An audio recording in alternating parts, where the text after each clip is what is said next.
when I started brainstorming topics that I might be interested in, it was only one of a long list. It was actually the first of a long list. I sort of put it down and then I was like, I don't think that that's actually going to be possible. It's not gimmicky enough for the Watson. It's not this, it's not that. So then I wrote like 20 more ideas out.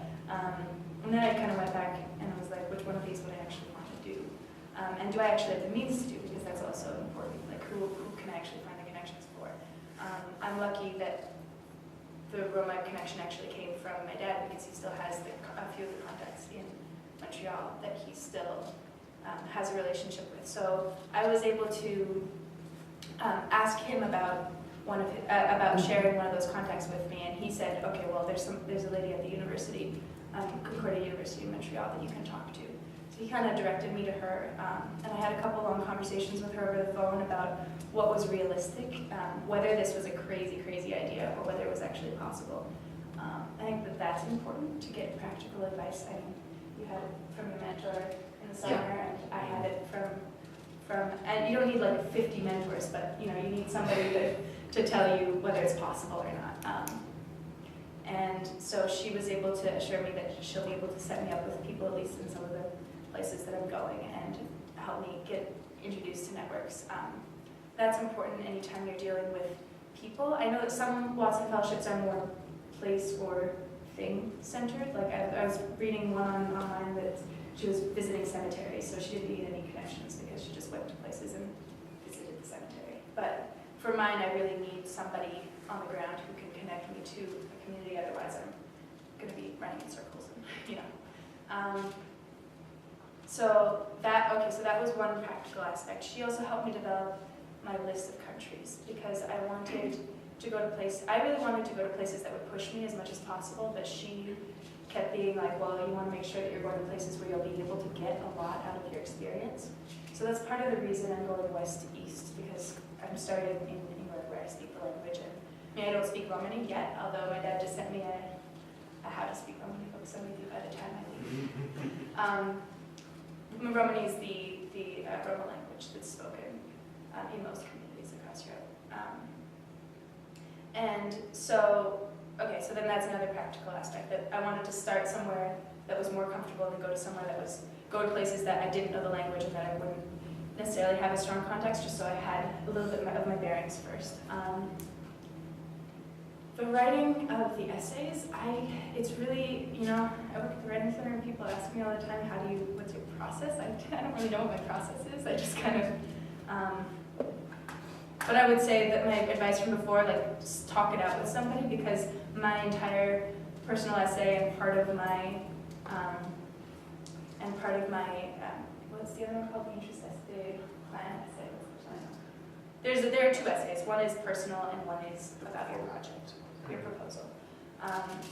And my entire personal essay came from that conversation with my stepmom when she was pushing me, because that's when I remembered the photo. I sort of hooked my essay on a photograph that I remembered from my dad's trip to Romania, and that's when she was asking me, like, why do you remember this? Like, why? And I was like, well, there's that photograph, and do you remember that photograph, Dad? And he was like, yeah. Why do you? So talking to people is really important, I think, and that's how you can, having somebody be a real critical, like maybe even a pessimistic, like, well, how are you going to do this? Like, why are you doing this? Why are you making this decision? Is a really positive step in the process. Did that cover sort of your question? Yes, that's great. I was just wondering, because, like, I know you did an AS question on that. Yes. I thought maybe it would be sort of connected to that. But Yes. It's not that connected. I mean, it doesn't really matter. I was curious as to why it's not big. Well, I couldn't go back to Rwanda because you have to go places you haven't been. Right. Yeah, some people are like, well, your dad worked mostly in Africa. Why didn't you just decide to travel across Africa? I think that I've studied, like I've been able to be a Bekah major and focus in Africa here. Now I'm part of half of an African family with my stepmom, and I have access to knowledge about African issues in a way that I can't, like there isn't really a Roma voice that I've been able to find, and it's the Roma the questions that I have about Roma situations have like extended back for a really long time, and I just haven't been able to answer them. So I think I just saw this as an opportunity. I'm very, very interested, as anyone who knows me knows. So it's not that it doesn't connect to my Rwanda project. My Rwanda project was on youth organizations, a specific youth organization of genocide survivors. So that was a vulnerable community that I was interested in, and I'm interested in vulnerable communities in general. So I think it has more connection than some people think it has, but it definitely, that experience gave me a little bit of know-how to explain to my final interviewer especially how I knew, how I was going to plan my days. I know now that you can't plan 10 interviews in a day and expect everyone to show up on time, because most places in the world that doesn't happen. And I know that you have to be careful with your relationships and cultivate them and not push anything and be very upfront about everything that you're asking and everything that you want.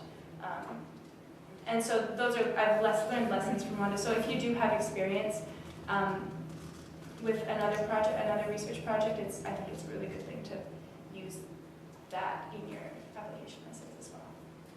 Sorry, go.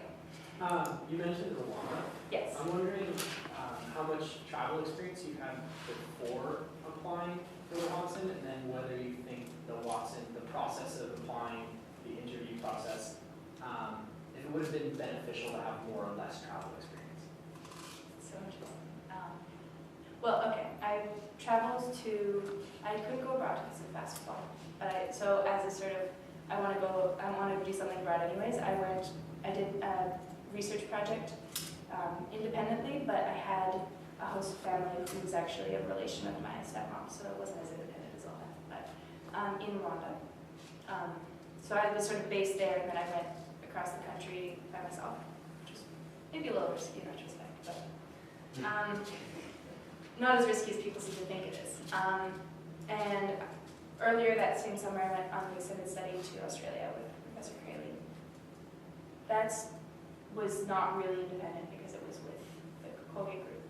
Before that, most of my family vacations have been to the States because I'm from Canada. So that's not really travel.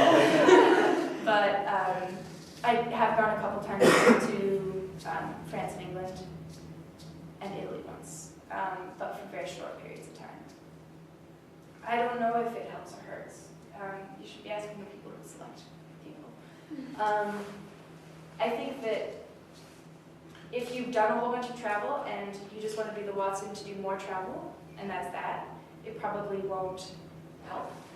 But if your travel has inspired you to do a new thing, or at least on the website and in what people have told me, it's really about having a spark to do something really interesting to you that you will not be able to do otherwise, or that isn't like a normal.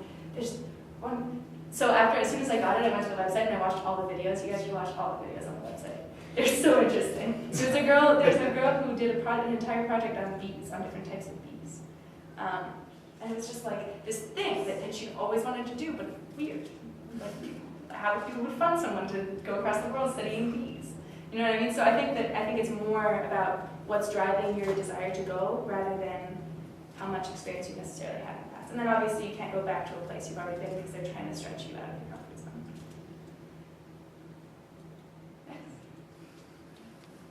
Another question? Yeah. Okay. Yeah. Since you started in the summer of your junior year, going into senior year, did you feel like you were sort of timed as much as you would have hoped? And still you got it, but did you feel like you wish you could have done something? My question is, I'm a first year, so what do you think you should I'm start impressed. thinking about it? Well, I didn't feel limited in my time to apply for the Watson when I started. At the time I started, I started at the beginning. Well, I'd started talking to Lance from about a year before, but I didn't have a concrete idea until the summer. I think that it definitely limited the number of fellowships that I applied for. I decided that I didn't want to do anything half-assed, so I threw myself into this one, and I was very lucky. But had I done this and not gotten it, it would have been a transformative experience without a return. So if you do want to apply for more things, then I would suggest starting earlier because it's not good to sort of recycle your same. Recycling things doesn't work that well for fellowships because you really have to pay attention to what they're specifically looking for. So if you want to apply for, let's say, the Watson and the Fulbright, so I would definitely suggest starting earlier, so that you have time to really give the time each one needs. You know, and if you're applying for grad schools, that also takes a lot of time. People don't always realize in your senior year. So, and it's okay to apply for all of these as long as you give yourself enough cushion, time, and energy, so that you don't